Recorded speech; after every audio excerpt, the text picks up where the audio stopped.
Hey guys, how's it going? Hope you're doing well. My name is Crown, and today I'm going to read you some very interesting stories that I hope that you're gonna love. And now, without further ado, let's go! Hey everyone, it's me, Lily, I'm 16, and I want to tell you about the craziest stuff that's been happening in our street. It's usually pretty chill here, but things got really wild recently. I was sitting one day on our front porch, scrolling through my phone when Mom rolled out in her wheelchair. She's been in it since her accident a couple of years back. We were just enjoying the quiet morning, you know? Then Mrs. Thompson from next door came over. She's cool, always giving me gardening tips. "Morning, Lily." "Morning, Sarah." She greeted us with her usual warm smile. "Morning, Mrs. Thompson," I replied. Mom just nodded and smiled. Mrs. Thompson leaned in, lowering her voice. "Have you heard about the new rule from the HOA?" Mom says, "No, what rule?" "They want all the houses painted in the same color scheme. Karen, the HOA president, is enforcing it strictly." "That's ridiculous. We just painted the house last year." I rolled my eyes. That's so Karen. Just then, speaking of the devil, Karen walked down the street like she owned it. She's always wearing these fancy suits and acting like she's a queen or something. She said, "Good morning, everyone. I see you've heard about the new painting rule." Mom tells her, "Yes, we have. And we're not repainting our house." "Sarah, it's for the good of the neighborhood. Uniformity is key. Our house looks fine. I won't waste money on unnecessary repainting." "While you're violating the HOA rules, Sarah, there will be consequences." Mrs. Thompson tried to calm things down. "Karen, maybe we can discuss this?" But Karen was on a roll. "No, it's high time everyone followed the rules. I'll be sending a formal notice, Sarah." With that, she went off. Mom sighed and looked at me. "Don't worry, Lily. We're not doing anything wrong." Mrs. Thompson says, "I'll talk to some of the other neighbors, see if we can sort this out." The next day, I was helping Mom with her garden. Mom loves gardening. It's like her thing, you know? She says it makes her feel free, even in her wheelchair. We were planting some Madonna lilies, her favorite. Then out of nowhere, we heard this loud voice. "That's against the HOA guidelines." Guess who was that? Yep, Karen. "Your garden exceeds the allowed number of flower types." Mom just laughed. "Karen, it's just a garden. Let it be." "This is a violation. It's in a rule book." I whispered to Mom. Does she have anything better to do? Mom ignored Karen and kept planting. And that's when Karen started taking pictures of our garden with her phone. I said, "Seriously, lady? It's just flowers." "Rules are rules, young lady. Maybe your mother should teach you that." Mom was getting upset now. "Karen, go home. We're not doing anything wrong." Just then, our neighbor Mr. Dean walked over. He's this really chill guy, always fixing cars and stuff. He asks, "What's all the fuss about?" Karen turned to him. "They are violating the HOA garden rules." "Looks like a nice garden to me." "Well, I'll be reporting this." And off she went. After she left, Mr. Dean shook his head and said, "Don't worry about her. You have a great garden over there." Mom smiled, "Thanks. I just wish she'd leave us alone." I was getting really annoyed now. Can we do something about her? She's like a dictator. Mom said, "We will figure something out. But let's not let her ruin our day, okay?" A few days after the garden showdown, I was in our living room doing some homework. Mom was in the kitchen, and that's when we heard a knock on the door. I went to open it, and there stood Karen with this fake smile plastered on her face. "Good afternoon, Lily. Is your mom home?" "Yeah, she's here." "Mom, it's Karen." Mom came to the door, not looking too thrilled. "What do you want now, Karen?" Karen held up this color chart. "I'm here to discuss a repainting of your house. I brought some color samples." "We are not repainting our house, Karen. We've been through this." "Sarah, you have to comply. It's for the aesthetic of the neighborhood." I couldn't help but butt in. "Our house looks fine. Why are you so obsessed with this?" Karen ignored me and kept talking to Mom. "If you don't repaint, there will be fines. It's in the HOA rules." Mom's face got all serious. "Karen, look around. Not everyone can afford to just repaint their house on your whim. I'm just enforcing the rules. This is not a matter of opinion. It's a rule." I said, "Rules that make no sense. Our house is fine." Karen then turned to me. "Lily, this is an adult conversation."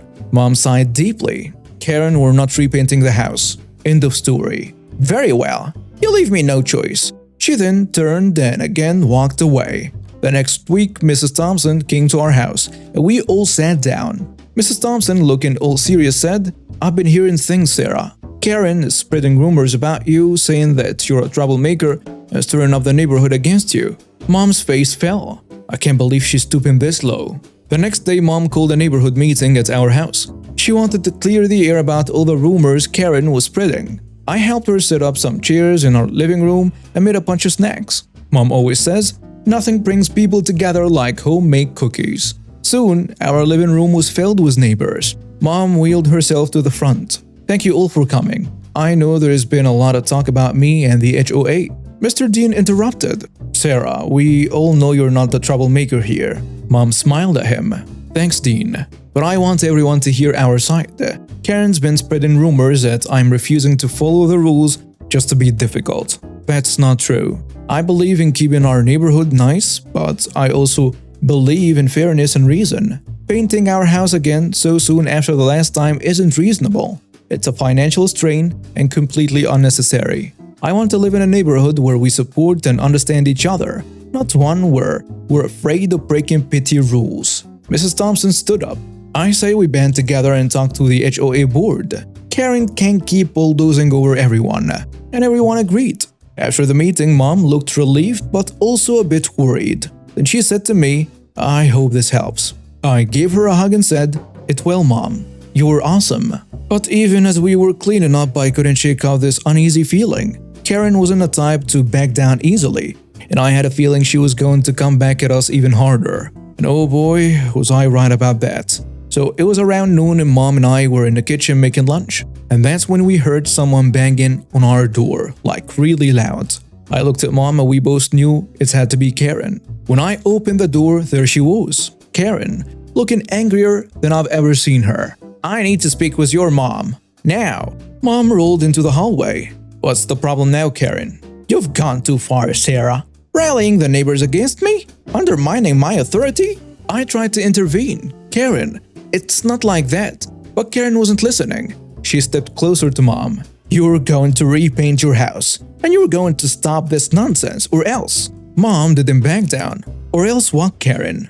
And that's when things went from bad to worse. Karen reached out and pushed Mom's wheelchair, sending her to the floor. "What are you doing?" I yelled.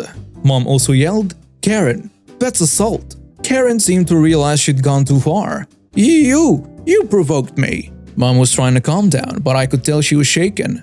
"Karen, you need to leave. Now." Karen, looking a bit panicked, backed away.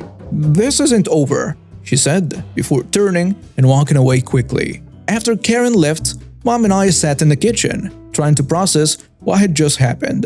"Mom, are you okay?" I asked. "I'm fine, Lily, but this has gone too far. We need to take action against Karen." The next day, Mom had called the police to report what Karen did, and they said they would look into it. We were sitting in our living room, still talking about what to do next, when my sister Emily stormed in.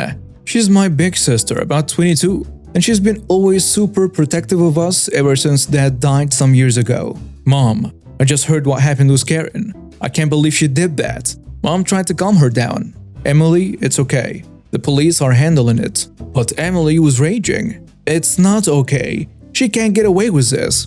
Just then, we heard someone shouting outside. We all looked out the window and saw Karen in the street arguing with Mrs. Thompson, and Emily lost it. "That's it." "Emily, wait." Mom said that, but Emily was already out the door. I followed her, worried about what she might do. Outside, Karen was saying something about enforcing the rules and Mrs. Thompson was arguing with her. Emily walked right up to Karen. "Karen, what the hell do you think you're doing?" Karen turned to Emily and said, "This is none of your business. You pushed my mother. That's very much my business. Your mother was being difficult. I did what was necessary." And that's when Emily really lost it. She grabbed Karen by the shoulders and shook her. "You're a bully, Karen. A miserable, heartless bully." Karen tried to push Emily away, but Emily was too strong for her. They struggled for a moment, and then Emily swung and hit Karen. Not once, but twice. Karen fell back, her face now sporting two growing black eyes. Karen was holding her face. "I am calling the police. You'll pay for this." Emily, still breathing heavily, let me lead her back to our house. "She deserved it," she said. Mom was waiting for us, looking worried. "Emily, what have you done?" "I'm sorry, Mom, I couldn't let her get away with it." "I know, honey, but violence isn't the answer. We will handle this the right way." We all sat down trying to figure out what to do next. The police will be here any minute, and things were about to get a whole lot more complicated. The police arrived not long after Emily had punched Karen. Two officers came to our door looking really serious. One of them said, "We need to speak with Emily." Emily stepped forward. "Well, that would be me." The officers took us into the living room. They asked Emily to explain what happened. Emily told them everything, not leaving out a single detail, even the part where she hit Karen. The officer taking notes looked up. "You understand that assaulting someone is a serious matter?" "I do. I just lost my temper. She pushed my disabled mom." Mom added, "I reported that incident yesterday. Karen has been harassing us for weeks now." The other officer, a lady, looked sympathetic. "We're taking this all into account. We will need to speak with Karen as well." A couple of days after the police visit, we got a letter in the mail.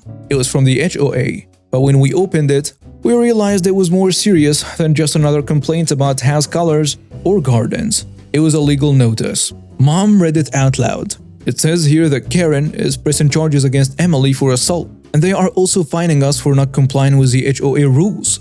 Emily said, "I'm so sorry, Mom. This is all my fault." Mom hugged her.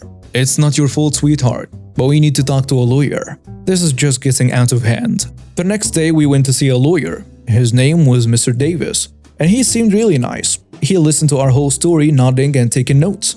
After we finished, he looked pretty serious. "Well, this is a complicated situation. The assault charge is serious, but we can argue provocation, given Karen's behavior." "What about the HOA fines?" Mom asked. "Well, HOA rules can be enforced, but they have to be reasonable. We can challenge them, especially given the circumstances." It felt a bit better having a plan, but I was still worried. This was like real legal stuff now. When we got home, Mom called Mrs. Thompson and a few other neighbors to update them. They all offered to help, saying they could be witnesses or whatever we needed. This next week was filled with lots of whispering and planning. Mom and Emily were on the phone a lot, talking to Mr. David, our lawyer. They were discussing our strategy for dealing with Karen's charges and the HOA fines. One evening, Mom called me into the living room. "We've decided to take legal action against Karen and the HOA." I was surprised. "Really? Like suing them?" "Yes, Mr. Davis thinks we have a strong case, especially after Karen's assault and the unreasonable HOA demands." The next day, Mom and Emily went to Mr. Davis's office to get the paperwork sorted. I had school, so I couldn't go, but I was anxious all day, wondering how it was going. When I got home, Mom and Emily were already there. Then Mom announced, "We filed a lawsuit. There will be a court date set and we will have to present our case. And so will Karen and the HOA." One afternoon, I was hanging out with my friend Zoe. We were walking our dogs when we bumped into Mr. Nelson. He's this older guy who used to be on the HOA board, but retired last year. So I greeted him. "Hey, Mr. Nelson." He smiled. "Hello, Lily. I've been hearing about your family's situation. Tough times, huh?" Zoe added, "It's so unfair what's happening." Mr. Nelson looked around, then leaned in closer. "You know, there is something you might find interesting about Karen." We both leaned in, super curious. "What is it?" "Karen, she has a bit of a history with the previous HOA president. They had some disagreements." "Disagreements?" "Yes, about the direction of the HOA. Some say she wanted more control to push her own agenda." "What kind of agenda?" "Rumors were that she wanted to make this neighborhood more exclusive. She had plans for more strict rules, higher fees, and the previous president didn't agree." "So she's been trying to change things her way ever since?" "Seems like it. And it looks like she's targeting those who oppose her." We thanked Mr. Nelson for the information and hurried back home to tell Mom and Emily. When we told Mom, she said, "This makes sense. It's not just about the rules for Karen, it's about power." Emily added, "We need to let our lawyer know. This could help our case." Mom agreed. "Yes, we will tell Mr. Davis. This could be important." The next day, Mom and Emily met with Mr. Davis and told him everything we learned from Mr. Nelson. Mr. Davis seemed really interested. This could be crucial in showing Karen's motivations. I felt like we were finally getting somewhere, like we had a real chance at beating Karen as her own game. One evening, we were all in a living room. Mom was knitting, Emily was reading, and I was trying to focus on homework, but our minds were clearly elsewhere. Breaking the silence, Mom put down her knitting and said, "Girls, no matter what happens, I want you to know how proud I am of both of you." Emily looked up from her book. "Mom, we wouldn't be here if it wasn't for you. You've taught us to be strong." I nodded. "Yeah, Mom, you're like the toughest person I know." Mom gave us a small smile. "It's not easy, but it's important, and we're in this together." After that, things went quiet for a bit, at least until the day of the trial finally came. We all got up super early that day. Mom was quiet, just sipping her coffee and staring out the window. Emily was pacing back and forth, looking really nervous. And I was trying to eat some cereal, but my stomach was doing somersaults. At the courthouse, it felt super official and kind of intimidating. We met Mr. Davis there, and he looked really focused and assured us we're ready for this. The courtroom was packed. I saw Mrs. Thompson, Mr. Jacobs, and some other neighbors there to support us. And then there was Karen, sitting across the room, looking all smug and confident. The trial started, and it was a blur of lawyers talking, people getting called to the stand, and lots of legal jargon. Mr. Davis was really good though. He talked about how Karen had been harassing us, about the assault on Mom, and how the HOA rules were being unfairly enforced. Then Karen's lawyer had his turn. He tried to paint us as troublemakers, saying Emily's reaction was violent and uncalled for. My heart was pounding the whole time. When Mom took the stand, she talked about how we'd lived in this neighborhood for years, how we'd always tried to be good neighbors, and how Karen's behavior had escalated. Emily also testified, admitting she lost her temper but explaining how she was defending our mom. Then Karen took the stand. She talked about the importance of rules and tried to justify her actions, but when Mr. Davis cross-examined her, he brought out the information about her wanting more control over the HOA and her disagreements with the previous president. Karen got flustered, and it seemed like she wasn't ready for that. After what felt like forever, the judge said she'd make her decision.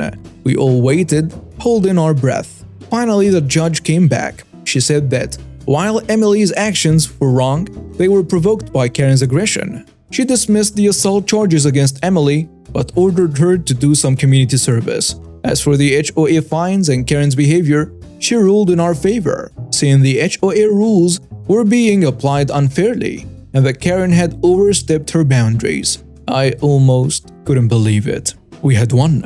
Outside the courtroom, Mom hugged both of us. Mrs. Thompson and Mr. Jacobs came over to congratulate us. "You did it, Sarah." They were really happy for us. Such good people. As we walked home, I felt this huge weight lifted off our shoulders. The next few weeks were peaceful. The HOA even elected a new president, someone much more reasonable and fair. The neighborhood started feeling like the friendly, welcoming place it used to be. And as for Karen, well, she kept a low profile after the trial. I guess she realized that she couldn't bully us around anymore. And also, I believe she wasn't trying to provoke us into suing her for pushing our mom in our home.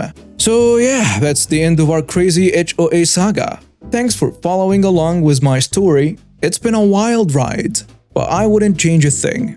It's made us who we are today, stronger, closer, and ready for whatever comes next. This was quite a few years ago, and I was wearing my high school uniform at the time. It was khaki pants and a bold-colored polo shirt, which did make a lot of people think I was an employee of whatever store I was in. This was nothing close to the white shirt and green apron the employees of the fabric store wore.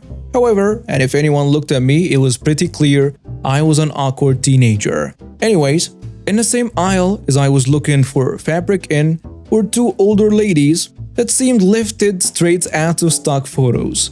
Professional lady and sweet grandmother.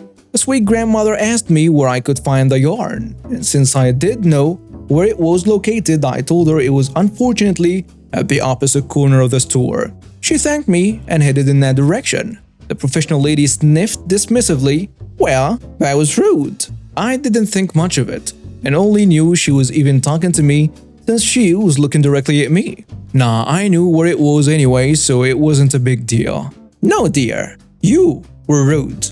It's your job to show customers where to find what they are looking for, not tell them. You certainly wouldn't work for me with that attitude. Oh, I don't work here. I'm just shopping. The lady looks at me icily over the top of her glasses, turns red, and hastily remembers she has to be somewhere else now. Later, as I was heading to the checkout lane, I saw the sweet grandmother again, and she flagged me down, taking my hand after I walked over to her.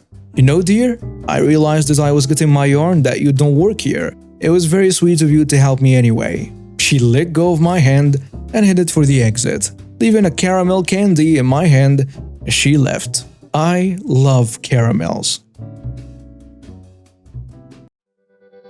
And now we have reached the end of today's stories. Thank you for watching and see you next time.